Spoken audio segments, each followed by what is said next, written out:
Aksayan, meron lang ako i-share sa inyo na paraan para maiwasan nyo yung ganito. Ayan. Sukan mo to. Tsaka yung ganitong pagkasira ng ating bulb. Yung napupundi yung bulb natin, normal lang. Pero yung ganitong nagkukulay itim, hindi siya normal. Tapos yung itong battery natin, normal lang yung maano na yung battery natin, masisira sa katagalan. Pero yung ganito, hindi to normal. Na yung battery natin yung lolobo. Siya kasayan na. Ganito yung dapat yung gawin. Kaya yung mga motor natin, lagi tayong meron ito. Siya kasayan na. Ito yung pinaka-solusyon dyan. Ito yung solusyon na malalaman natin kung palitin na yung battery. Malalaman natin kung lobat ang battery. Malalaman natin kung overcharge ang battery sa tulong nitong voltmeter. Ito yung magko-control kung malakas ba yung charging natin o mahina. Ito malalaman nyo kagad dito. At kung gagana yung starter nyo, kung malakas din ang busina nyo, malalaman nyo kagad dyan. Kasayan na. Tingnan nyo kasayan kung paano natin masusolusyonan agad at di na tayo aabot doon.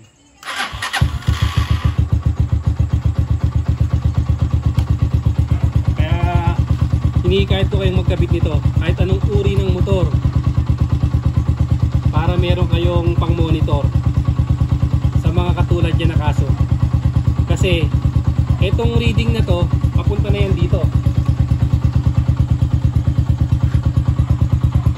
Yan, halimbawa itong motor na to re-revolution natin. Kung ano yung mga nakabukas na ilaw, yun ang maaring mga masira, mapundi. Halimbawa ito, masisira yan o masisira yan. Yan, yan ganyang reading. Masisira yan pag na full charge na yung battery. Kasi wala nang sasalo sa ano yan, sa voltage niya o sa current. Eh, tsaka sayo na, hindi pa tayo nagre-rev yan, pero ano yan, kasi 16 pataas, overcharging na yan. 16 pa ba, okay pa.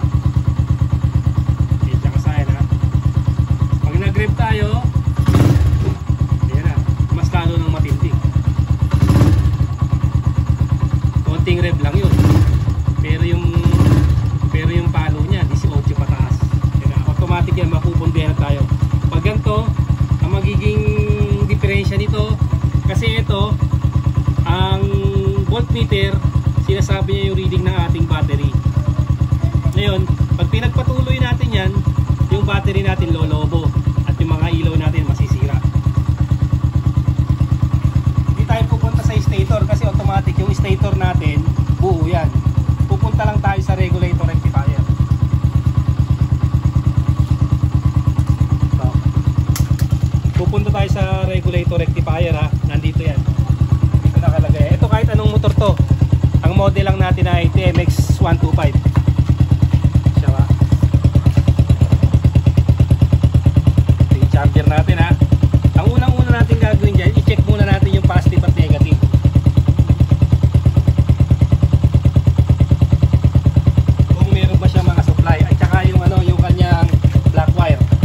Kung may black wire man ang inyong motor.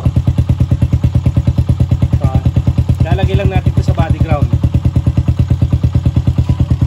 Tapos itetest natin yung positive, yung kulay red. Positive. Ayan siya. Okay, may supply yung ating positive O, ngayon, tetestin natin yung kulay black. Yung kulay black o accessory wire kung meron siyang supply. Kasi pag walang supply, isa sa pinagmumula ng overcharge. Ayan siya kasaya,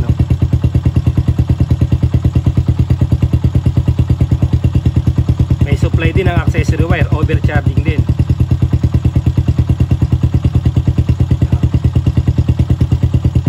Ayan. Tapos i-check natin kung may supply yung kung may supply yung ating negative. Lagay natin sa positive, kahit alin sa dalawa, lagay natin sa positive o sa sa accessory wire pwede. Negative natin ay solid green. Ito siya, solid green O, pansinin nyo Ayan. May supply yung ating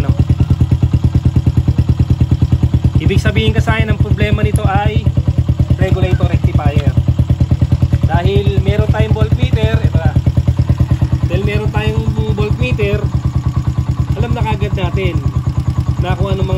ating battery, sa ating mga ilaw, masisira yung mga ilaw natin at battery natin. Pero dahil may voltmeter tayo, nakita kagad natin na hindi na normal yung pagtaas ng kanyang reading. Masyado na siyang tumaas. Dapat mga 16 pababa lang. Mas maganda nga kung mga 15 lang, gano'n. Para siguradong walang tutok yung mga ilaw natin. Yung mga bulb, mga signal light, yung mga indicator na yan, yung mga primera hanggang quinta, yan ang magkakaproblema. Kahit anong motor to kasayan ha, pwede. Ngayon ito gagawin natin oh. Yung pinakagagawin natin dyan kasayan ay magpapalit tayo ng charger. Kasi hindi niya na mapunta sa 12 volts, sumosobra na.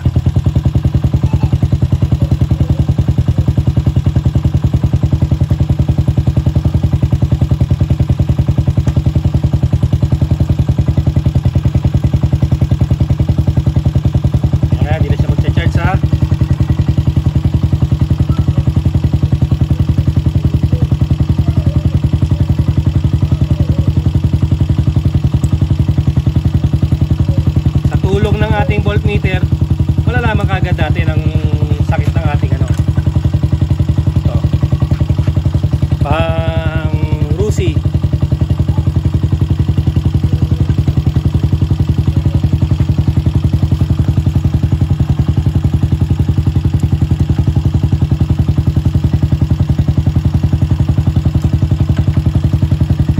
Ayan lang natin para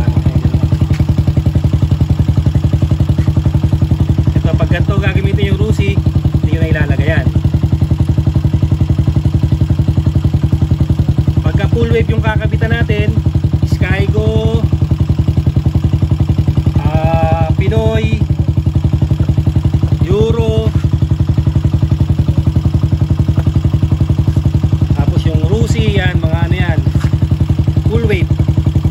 Kahit magkabaliktaran itong dalawa ba, kahit magkabaliktaran yung big yellow, kahit magkabaliktaran yung ano, bawa yan ha, ito yung yellow ilalagay natin sa pink, o kung may white, sa white nyo ilalagay. Kahit magkabaliktaran pag full wave, walang problema ha.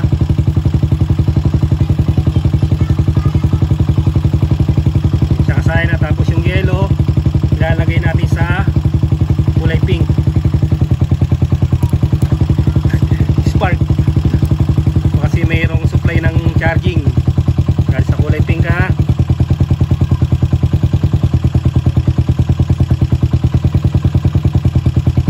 Tapos yung red to red tayo ha. Etong black wala tayong ilalagay sa black.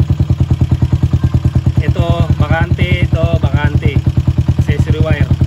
Itong red dito, red to red.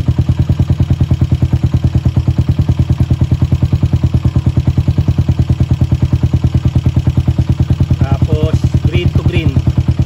Ang pwede lang magkabaliktaran dyan yung ano ha, yung ating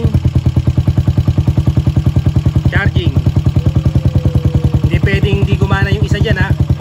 Alin man sa isa dyan ang hindi gumana, hindi magcha-charge. Hindi kasayan.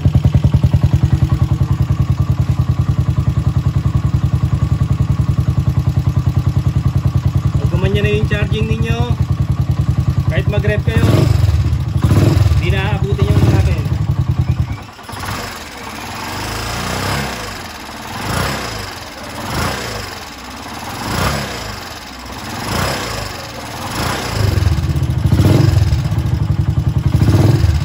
Meron siya kasaya. 14 volts na siya, hindi siya tataas. Kaya lang yung pang ano pala sa kanya ng charger na pang Rusi, hanggang 14 lang ano. Kaya kailangan mag-testing tingnan dyan ng Liwa regulator rectifier yan, 14.1. Ganun lang gagawin nyo kasaya na. Ito ang pinaka-importanting accessory sa ating motor. Kaya maglagay na kayo nyan para hindi na kayo masiraan ng mga valve, hindi masusunog yung mga valve natin at ilolobo yung ating battery. Normal lang masira yung mga valve natin, pero yung masusunog sila at lolobo yung battery, hindi normal yun, abnormal ng ang tawag dito. Pansinin nyo. Kaya magkabit na kayo nito ha. Malalaman nyo na ang nagka-problema ay ang charger. Yung charger ng ating battery sa tulong ng ating voltmeter. Patayin nyo.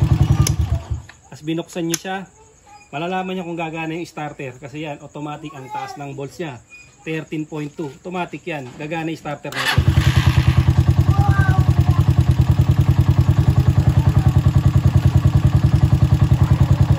Tapos pagka ganyan, nagdadrive kayo, no? Nakabukas yung mga ilaw nyo.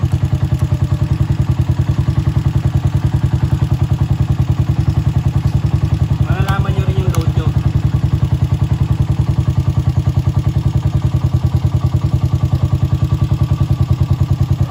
Yan. Nakabukas yung mga ilaw nyo, ha. Mapapansin nyo yung reading. Yung reading ng motor nyo. Alam nyo kung nahihirapan yung inyong motor. Kung nahihirapan ang inyong battery, malalaman nyo. Pag nag-rev naman kayo, tumataas yung reading nya. Kaya hindi kayo mangangamba ng lobat. Dahil monitor din ito kung malolobat kayo. Siyempre kung malolobat yung inyong motor, ang gagawin nyo, magbabawas kayo ng load. Yan, para tumaas siya.